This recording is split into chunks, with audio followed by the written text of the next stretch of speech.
Iran और Israel के बीच भीषण जंग छिड़ चुकी है। दोनों देश पीछे हटने को तैयार नहीं हैं। लेकिन इस बार ईरान जिस तरीके से जंग लड़ रहा है वो पूरी दुनिया को हैरान कर रहा है। क्या वाकई खुरासान का काला लश्कर मैदान में उतर चुका है? क्या यही वो लश्कर है जिसकी भविष्यवाणी सालों पहले की गई थी? आज हम आपको बताएंगे 5 बड़े निशानियां जो इस बात की तरफ इशारा करती हैं कि कयामत करीब है। वीडियो को अंत तक जरूर देखिएगा, क्योंकि अब ये सिर्फ जंग नहीं, एक इशारा है अंजाम की तरफ। जब बात इस्लामी इतिहास और हदीसों की आती है तो एक नाम बार बार गूंजता है, खुरासान का लश्कर।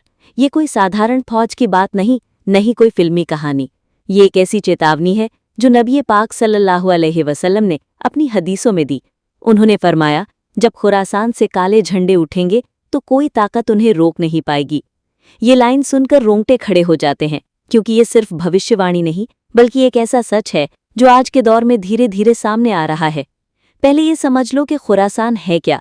खुरासान कोई एक देश नहीं बल्कि एक बड़ा इलाका है। इसमें आज का Afghanistan, Iran, Pakistan, Tajikistan, Uzbekistan और मध्य एशिया के कुछ हिस्से आते हैं। पुराने ज़माने में ये इलाका इस्लामी दुनिया का मजबूत गढ़ था। हदीसों में बताया गया कि आखिरी ज़माने में यहीं से एक लश्कर निकलेगा जो जुल्म और नाइंसाफ़ी के खिलाफ लड़ेगा। ये लश्कर ऐसा होगा कि न तो ये किसी तानाशाह का गुलाम होगा, न ही किसी विदेशी ताकत का नौकर। ये लोग सिर्फ हक और इंसाफ के लिए मैदान में उतरेंगे। हदीसों में कहा गया कि ये लश्कर पहले मक्का की ओर बढ़ेगा, फिर यरूशलेम यानी अल-कुद्स की तरफ। उस वक्त दुनिया 2 हिस्सों में बंट चुकी होगी। एक तरफ जालिम जो ताकत के नशे में इंसानियत को कुचल रहे होंगे, और दूसरी तरफ वो लोग जो कफन पहनकर मौत से बेपरवाह हक की लड़ाई लड़ने निकल पड़ेंगे। अब जरा सोचो, ये कितनी दमदार तस्वीर है। ये कोई काल्पनिक कहानी नहीं बल्कि एक ऐसी हकीकत है जिसके संकेत आज दिखने लगे हैं। अब आज के हालात देखो। इजराइल और ईरान के बीच जो तनाव चल रहा है वो सिर्फ 2 देशों की लड़ाई नहीं है। ये अब धर्म, इंसानियत और जुल्म के खिलाफ जंग का रूप ले चुकी है। इजराइल के बड़े बड़े लीडर, प्रधानमंत्री, आर्मी चीफ, रक्षा मंत्री खुलेआम कह रहे हैं कि ईरान को खत्म करना उनका मकसद है। हाल ही में इजराइल ने ईरान के कई सैन्य और न्यूक्लियर ठिकानों पर हमले किए, लेकिन ईरान ने भी जवाब दिया, और वो जवाब ऐसा था कि दुनिया देखती रह गई। सैकड़ों बैलिस्टिक मिसाइलें, हजारों ड्रोन, इजराइल की जमीन तक आग पहुंच गई। बेरशेबा जैसे शहरों में अस्पतालों तक पर हमले हुए। ईरान की जनता का जवाब तो और भी गजब था। लोग कफन पहनकर सड़कों पर उतर आए। लब्बैक या खामेनेई के नारे गूंजे। लोगों ने कहा कि हमारे लीडर को मारने की सोच रहे हो, पहले हम सबको मारो। ये कोई साधारण प्रदर्शन नहीं था भाई, ये एक पैगाम था दुनिया को ये बताने का कि ईरान अकेला नहीं है। ये वो जज्बा था जो हदीसों में खुरासान के लश्कर के निशानी बताया गया है, कफनपोश लोग जो मौत से नहीं डरते। अब अगर खुरासान की बात करें तो सबसे पहले जहन में ईरान आता है। क्यों? क्योंकि न सिर्फ भौगोलिक तौर पर ईरान खुरासान का हिस्सा है, बल्कि धार्मिक, सैन्य और वैचारिक तौर पर भी वो इस लश्कर का नेतृत्व करता दिख रहा है। 1979 की इस्लामिक क्रांति के बाद से ईरान जुल्म के खिलाफ जिहाद की नीति पर चल रहा है। हिजबुल्लाह, हमास, यमन के हूथी, इराक और सीरिया की शिया मिलिशिया, ये सारे गुट एक नेटवर्क बनाते हैं जो खुरासान के लश्कर की तस्वीर से मिलता जुलता है। ये लोग संगठित हैं, प्रतिबद्ध हैं और हक के लिए जान देने को तैयार हैं। लेकिन खुरासान का लश्कर सिर्फ ईरान तक सीमित नहीं है। इसमें Afghanistan, Pakistan, Syria, Iraq, Lebanon, Yemen जैसे इलाके शामिल हो सकते हैं। अफगानिस्तान में तालिबान की सत्ता, पाकिस्तान में धार्मिक संगठन, इन सबका खुरासान के विचार से एक भावनात्मक रिश्ता है। ये लोग मानते हैं कि जब जुल्म हद से बढ़ जाए तो उठना ही पड़ता है। और आज जब गाजा जल रहा है, मस्जिद अक्सा पर हमले हो रहे हैं, इजराइल खुलेआम ईरान के सुप्रीम लीडर आयतुल्लाह खामेनेई को आधुनिक हिटलर कहकर उनकी जान लेने की बात कर रहा है, तो सवाल उठता है कि क्या ये वही वक्त है जिसका जिक्र हदीसों में हुआ था? अब दुनिया की बड़ी ताकतें भी इस खेल में कूद पड़ी हैं। अमेरिका ने कहा है कि वो 2 हफ्ते में फैसला करेगा कि ईरान पर सीधा हमला करना है या नहीं। उसके युद्धपोत फारस की खाड़ी में तैनात हैं।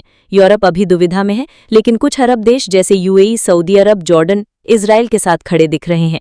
यानी ये जंग अब सिर्फ 2 देशों की नहीं, पूरे इलाके की बन गई है।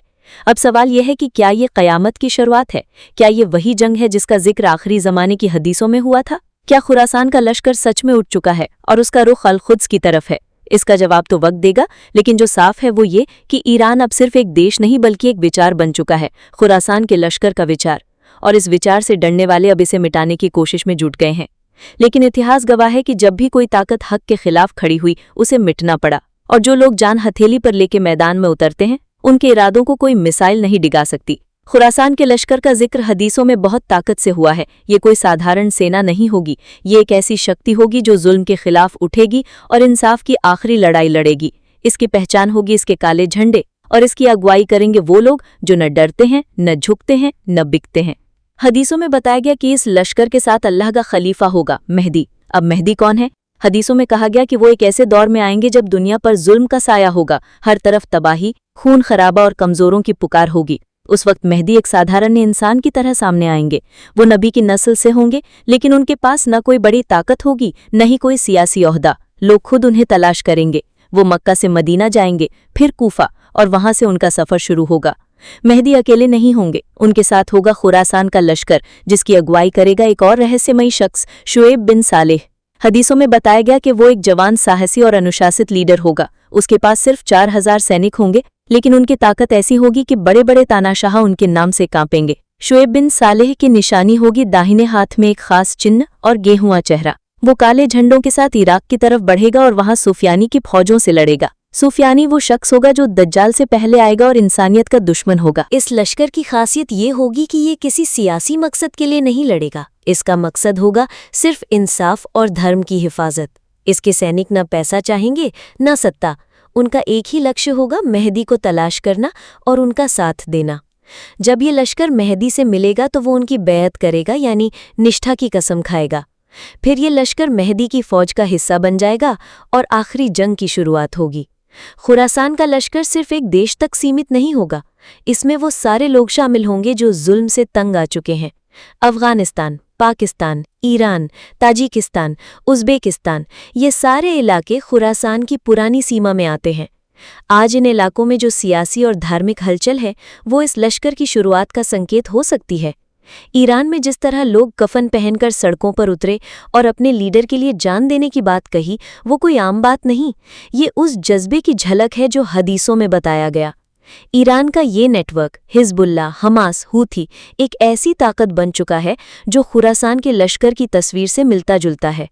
मेहदी की लीडरशिप सिर्फ सियासी नहीं होगी, उनका मकसद होगा दुनिया में इंसाफ और हक लाना। वो दज्जाल की सेना से लड़ेंगे जो दुनिया को अंधेरे में ले जाना चाहेगी। हदीसों में जिक्र है कि मेहदी और ईसा यानी यीशु मसीह मिलकर दज्जाल को हराएंगे और इंसाफ का राज कायम करेंगे। मेहदी के आने से पहले कई निशानियां होंगी। मक्का में जंग, सुफियानी का उभरना, खगोलीय घटनाएं, अरब देशों में सियासी उथल पुथल, लेकिन सबसे बड़ी निशानी होगी खुरासान से काले झंडों का उठना। जब ये झंडे उठेंगे तो दुनिया को समझ लेना चाहिए कि वक्त करीब आ गया है। इस लश्कर का सफ़र खुरासान से शुरू होगा, कूफा और बगदाद से गुजरेगा और यरूशलेम तक जाएगा।